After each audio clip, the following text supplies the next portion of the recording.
ओम नमः शिवाय।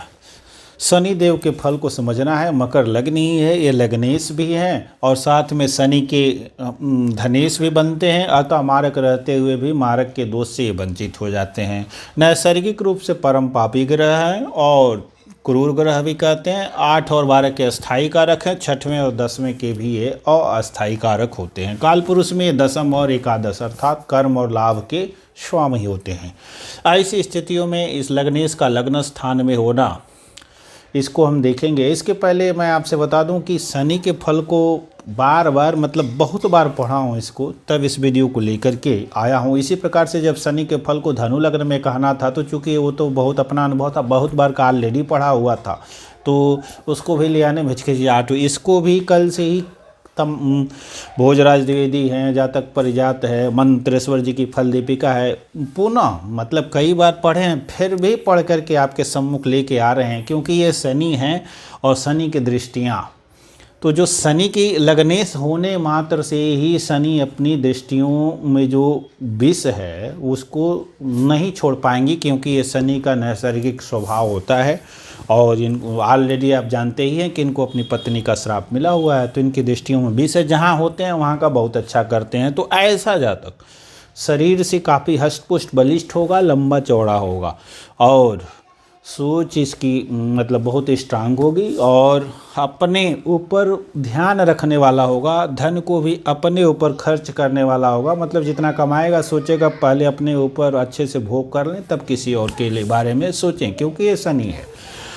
दूसरी चीज़ है कि मकर लग्न, और यहाँ से तीसरी दृष्टि इसकी जब यहाँ पे पड़ जाएगी तो तीसरी दृष्टि पड़ते ही भाई बहनों से भी कुछ न कुछ मतभेद होगा। अब क्योंकि सारा का आमदनी जो भी धन होगा, कुटुंबों का धन होगा, ये सब अपने ऊपर खर्च करना चाहेंगे, तो कहीं नहीं भाई बहनों से अनबन होगा, थोड़ा बहुत तो होगा ही। और यहाँ से इनकी दृष्टि जो पड़ेगी इस सप्तम भाव पे पड़ेगी, और सप्तम भाव पे पड़ते ही ये परदार निरत भी कहा गया, अर्थात एक से अधिक पत्नियां इनकी हो सकती हैं। तो आज के युग में एक से अधिक पत्नियां तो वैध नहीं होंगी, तो क्या होंगी? तो ये होंगी कि पहले ये राजा की तरह से हो जाते थे, तो एक से अधिक शादियां इनकी हो जाती थी, और इनकी शरीर भी इस लायक रहेगी, इनकी नर्वस सिस्टम में भी काफ़ी बल होगा, तो इस लायक तो होंगे। तो यहाँ पे क्या करेंगे, एक वैध होगी और शेष अवैध होंगे। जातक अपने साथी के अलावा अन्य साथियों से भी शारीरिक संपर्क अवश्य रखेगा, और अन्य समय भले न रखे। जब भी शनि की दशा, अंतरदशा और प्रत्यंतर दशा आएगी तब तो निश्चित तौर पे यह बात सक्रिय होगा। अब चलते हैं, शनि की 10वीं दृष्टि कर्म भाव पे पड़ेगी तो जातक बहुत ही कर्मठ होगा, उच्च पदवी को प्राप्त करेगा और बहुत बड़ा पद IAS PCS आदि को प्राप्त कर ले, नेता बन जाए और किसान नेता हो जाए, ऐसे ही किसी क्षेत्र का नेता हो जाए, और बहुत अधिक कहीं से पीड़ा हो तो ग्राम प्रधान वगैरह छोटे गांव का तो बन ही जाएगा। तो इस तरह की स्थितियां बनेगी। और यदि अन्य ग्रह भी ठीक ठाक हों, शुक्र का साथ मिल जाए, कहीं के अंदर त्रिकोण राजयोग बन जाए, तब तो बहुत बड़ा उद्योगपति बन सकता है, बहुत बड़ा नेता, मंत्री, राजनेता भी बन सकता है। सन्यासी भी होगा तो बड़े उच्च कोटि का हो जाएगा, लेकिन यहाँ से सन्यासी बनने की स्थिति कम है।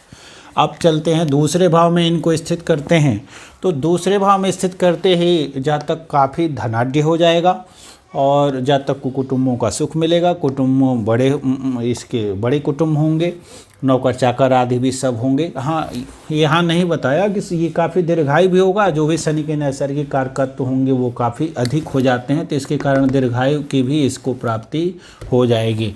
अब चलते हैं दूसरे भाव में। तो यहाँ से तीसरी दृष्टि है तो माता से कुछ न कुछ मतभेद रखेगा, और अपनी दशाओं में यहाँ से अष्टम भाव को देखेगा तो आयु तो अब ये है कि अब पुनः देखिए यहाँ पे संशय खड़ा होगा कि शनि के दृष्टि को लें, लग्नेश की दृष्टि को लें, अथवा पाप ग्रह की दृष्टि को लें, शनि की शत्रु दृष्टि को लें। कुल मिला जुला करके चूँकि लग्नेश है तो कुछ तो इसको नरमी देंगे ही। तो ये जो है ज्योतिष, गुप्त विद्याओं आदि में जो है विशेष रुचि रखने वाला होगा। साथ में गड़ा हुआ धन भी इसको प्राप्त होने की स्थिति मिल सकती है, और योग दर्शन अध्यात्म में भी रुचि रखने वाला होगा। साथ में दीर्घायु को प्राप्त करेगा। फिर भी चोट चपेट आदि से इनकार नहीं किया जा सकता है इनकी दशाओं में। 10वीं दृष्टि इनके लाभ भाव पर पड़ेगी तो लाभ भी होता रहेगा। कालपुरुष में इनकी अपनी राशि है, वर्तमान में इनकी शत्रु दृष्टि है, तो भी वहाँ लाभ के बारे में ये देते रहेंगे। लाभ के बारे में सतत जातक प्रयास रहेगा, पर थोड़ी सी कमी हो सकती है यदि मंगल ठीक नहीं है तो। अब शनि की स्थिति को हम रख देते हैं तीसरे भाव में, और तीसरे भाव में शनि योगकारी हो जाता है किसी भी लग्न की पत्रिका में। यहाँ तो ये लग्नेश होकर के ही आया है, तो जातक बहुत पराक्रमी हो जाएगा और इसके कारण ये मल्टी फौज सेना आदि में जा सकता है, वहाँ पे जाके बहुत बड़ा अधिकारी बन सकता है।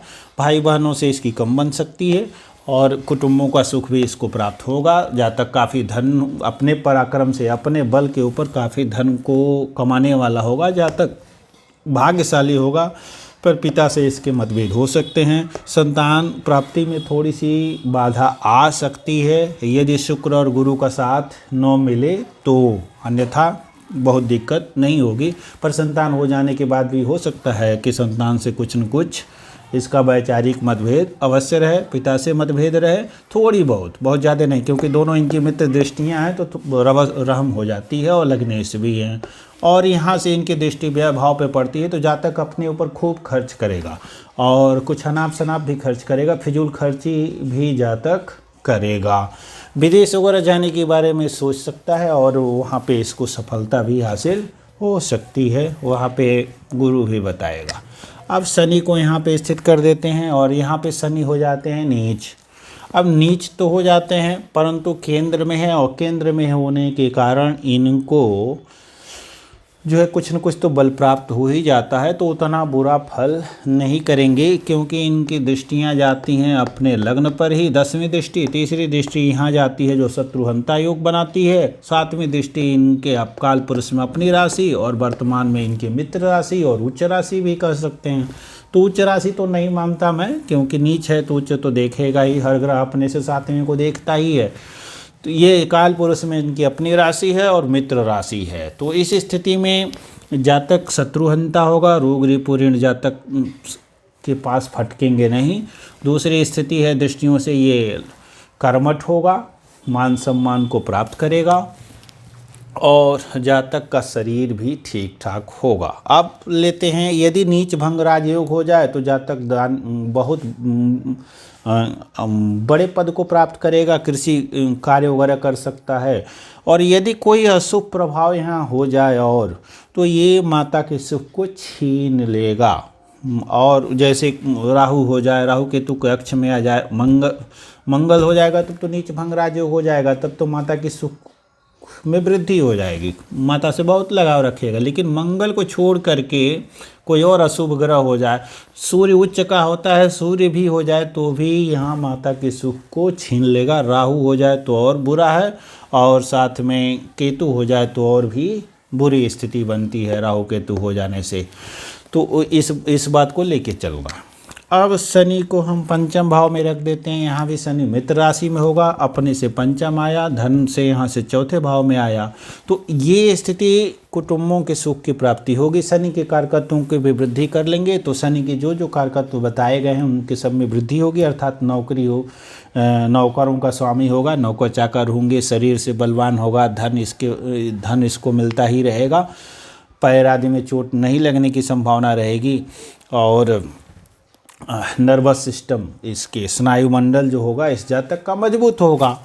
तो निवेश आदि करे तो उसमें भी इसको सफलता प्राप्त होगी। संतान प्राप्ति के बारे में अब शुक्र और गुरु ही बताएंगे, क्योंकि यहाँ पे शनिदेव स्थित हैं, थोड़ी सी बाधा दे सकते हैं। लेकिन संतान प्राप्ति में बाधा कैसे देंगे, क्योंकि तीसरी दृष्टि तो इस भाव पे पड़ेगी, शत्रु दृष्टि। तो पहले तो ही विवाह में ही कुछ न कुछ विलम्ब कराएंगे, तो विलम्ब से विवाह ही होगा तो संतान में विलम्ब तो हो ही जाएगा।